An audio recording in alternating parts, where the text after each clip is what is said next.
Right, here's a dry picture of the main type of agate I pulled out of there, the plume agate. As you can see, here's the white with the green, and an agate background here.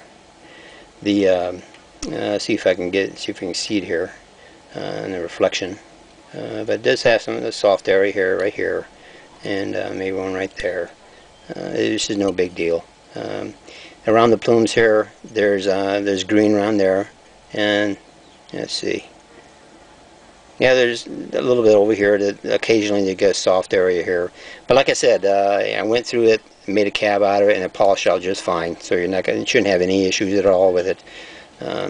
But this is probably the main type I'm going to be selling, just because this is the most what I've had that got out of the mine. I can't guarantee any botroidals, any jersey pockets, in here. If that turns you on for making cabs, you're just going to have to cut it. So my advice is to cut it and slab some out, cab it up, and just go through all the different grits before you start evaluating it and polish it, and then come back with it.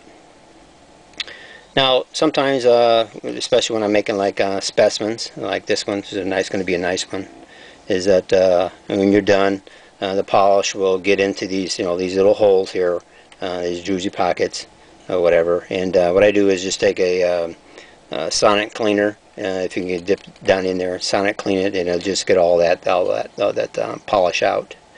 And sometimes too, the little tip is that these botroidal and also these druzy holes, when you get polish in there, they're not as glimmery and shiny. So what I do is I stick stuff in there, like for instance, I don't know whatever to call it, but a spit wad, just paper, and it's kind of chewed up, and I stick it in there, kind of push it in there real hard. So when go over it, and when I'm done polishing it, I take it out, and it's nice and crystally and kind of shiny, so it doesn't have any polish in there. So you can stick whatever you want in there. Some people put different things in there, but that works well for me. Anyway, like I said, I can't guarantee any druzy pockets or botroidals, but you'll get some in there. And anyway, that's a cut piece.